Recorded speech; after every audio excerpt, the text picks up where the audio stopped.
So for this particular problem, we have a five kilogram remote control toy car that moves back and forth along the x-axis. It says that the graph gives f of x as of the toy car, which begins at rest at times equal to 0. It says the scale of f of x here is given as fxs as 5 newtons. And there's here A, B, C, D, and E. Need to pause it. Other than that, I'm going to go cracking, save some time here. So keep in mind, the graph here on the vertical axis is your force in the x direction in units of newtons. And then the horizontal axis here is your time in units of seconds. So everything's already nice for us in terms of units, so we can just move on. No conversions needed here. All right, to do part A, it asks for the velocity at 2 seconds. So therefore, I'm just going to set up impulse. I'm going to set up impulse as change in momentum only because I'm given an f of x graph as a function of time. So therefore, the one piece of information that's important here is that the area underneath the graph is the change in momentum, which is the same as saying the impulse experienced by the object. So here I have impulse is equal to change in momentum. So I'm just going to go ahead and break that up. Delta P is just PF minus PI, so the final momentum of the remote control toy car minus the initial momentum. However, the problem states that it begins at rest at times equal to 0 seconds, so I'm just going to cross PI out. So for this particular part A, I'm going to go from 0 second to 2 seconds. So at 0 second, it doesn't move. So therefore, there's no momentum initially. So here, I'm just going to go ahead and break up final momentum into mass times final velocity. The velocity being at 2 seconds because part A wants us to find the velocity at 2 seconds. So I'm going to go ahead and isolate VF by dividing both sides by M. Mass is given as 5 kilograms in the statement. I don't know what I is, but once again, I can find the impulse simply by calculating the area underneath an f of t graph, which is given to us here. So I'm just going to go from 0 to 2 seconds. Well, once again, if you notice here, the scaling on the graph is not explicitly labeled for you. However, the problem says that fxs is 5 newtons. So I label here as 5, so I'm just going to go up to 10. So it seems like every tick here on the graph is 1 newtons according to the information given in the statement. Okay. Other than that, I'm just going to go find the area for the first 2 seconds. The area of this is 1/2 times base times height. Base being 2 because I'm going to go from 0 second to 2 seconds.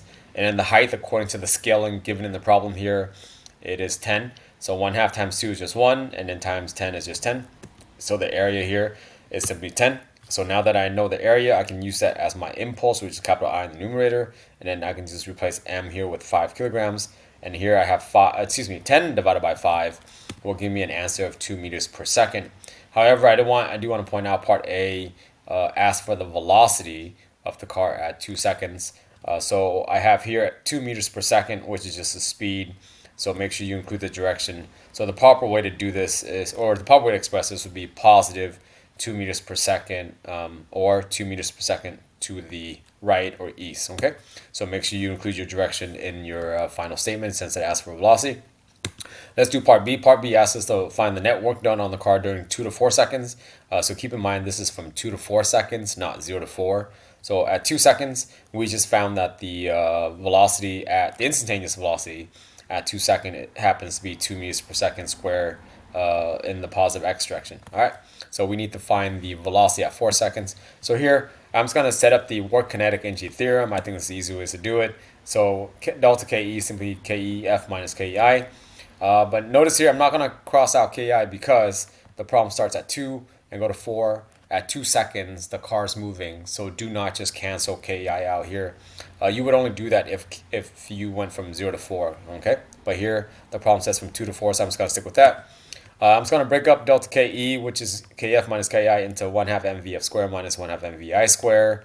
And notice here, the only thing I'm highlighting is Vf because I don't know what Vf is at 4 seconds. However, I can find the instantaneous velocity at 4 seconds by utilizing the same strategy as I did in part A. So to find the Vf at any point, all you have to do is find the area divided by the mass. So here, I'm going to go ahead and find the final velocity at 4 seconds because that is what I'm missing. All right, I already know the velocity at 2 seconds, which is 2 meters per second as calculated previously in part A. So in order to do so, I'm just going to find I. Once again, I is calculated using the area underneath an f of t graph. Mass is given as 5. So I'm just going to go ahead and find the area of the shaded area here. So this particular area here is just a rectangle, which is be just base times height, base being 2 because it goes from 2 to 4, which is 2, and then the height of this particular rectangle is 10. So this area here is 20. However, you notice here in terms of finding VF though, I am going to use this whole entire area because I want to go back to 0, because at 0 my velocity is 0, so which means my momentum is 0. So what I can do is I can make the statement, I want to use the time from 0 to 4 seconds, so therefore I can use this whole entire shaded area. I'm doing that because I can cancel initial momentum out because my velocity at 0 second is 0, so therefore there's no momentum, so my final velocity is from my final momentum at 4 seconds. All right, so if you add up 10 plus 20, the impulse experienced during the first 4 seconds is 30, and then 30 divided by 5 will give me a velocity of 6 meters per second. Now that I know that, I can just plug it back into my kinetic energy function here. So it'd be 1/2 carry down. Mass here is 5, I carry that down. The highlighted VF, which I just calculated using impulse, which is 6. And then the right side, subtract minus 1/2 mvi squared. Keep in mind, once again, VI being 2 here because I'm looking for the work done between 2 to 4 seconds. All right, if you do all that kind of calculator work, you should get 80 joules. All right, and that's it for part B. Let's move on to C, D, and E. Part C asks you to find the change in velocity during the first 6 seconds. So to find the change in velocity, I'm just going to go ahead and show you how to do this in case you're newer at this. Impulses, once again, change in momentum. I can break up delta P into PF minus PI, but PF is just MVF, PI is just MVI. But you notice here both these terms have an M, so I can factor out the M. In case you don't realize already, delta P is just M delta V because mass can't change for a single object. It's the velocity that changes. But I'm showing this so you can actually see how things are factored out. So here, once again, MVF minus MVI has a term that has the same, which is M. You can factor that out. So M comes outside of the parentheses. And then VF minus VI is simply delta V. So this is kind of beating around the bush a little bit here, but just in case you need to see things to, make sense of things. All right, other than that, to find delta V, notice in part C here, it asks you to find the change in velocity, not instantaneous, not average change. So I'm going to keep delta V as is to get delta V by itself, divide both sides by M. And for part C, it's just during the first 6 seconds, so I'm going to go from 0 to 6. So therefore, I need to find the whole entire area underneath this graph here. So due to symmetry, this is 10, this is 20. And if you kept up my work in the other 2 parts, A and B, this area is also 10 because it is the same area as the first 2 seconds. Due to symmetry here for this graph is kind of nice. So therefore, 10 plus 20 plus 10, which is 40.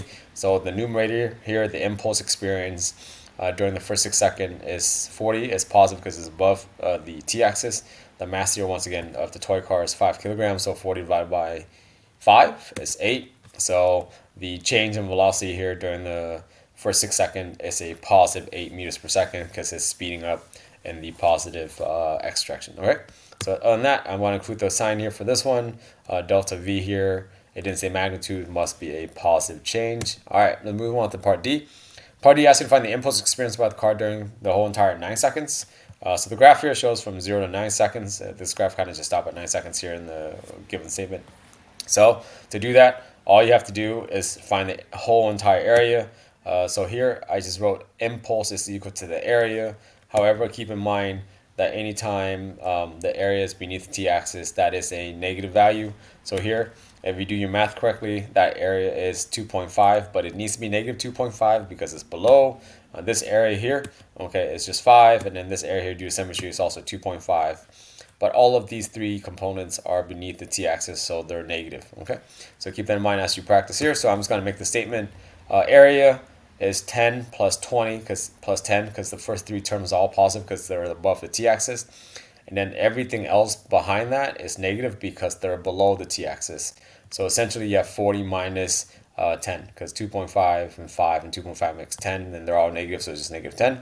So if you add this on your calculator, you should get a difference or a change of positive 30 kilometers meters per second, or newtons times second, whichever you want to express. So here the positive sign is important because the impulse here experience is in the positive x direction. Okay. All right. Let's go ahead and crack out part E. We're almost done. What is the car's momentum at 7 seconds? Well, to find momentum at 7 seconds, all I have to do is set up impulse from 0 to 7. So here, I broke up PF minus PI. I want to cross out PI because I want to go from 0 to 7 seconds. Notice the question asked for momentum. It didn't ask for velocity. It didn't ask for changing anything. It just asked for the momentum at 7 seconds, which is essentially PF. So I'm just going to be clever here and start at 0. So this way my PI is 0. Other than that, I'm just going to find the area between 0 to 7 seconds. So you notice here on the graph, I took a couple of things off because I'm asked to find the momentum at 7 seconds. So I'm just going to go from 0 to 7. So all the area that's shaded now is what I need. So I don't need everything. I just need from 0 to 7 seconds. But once again, the area above the t-axis in this case is going to be 40. Right, 10 plus 20 plus 10 is 40. And then the area between 6 to 7 second is below the t-axis, which is 2.5, and that's negative. So if you do all that correctly, you should get positive 40, which is all the areas above. Minus 2.5 is minus 2.5 once again because it's beneath the t-axis, and then that equals to VF. So it's that easy.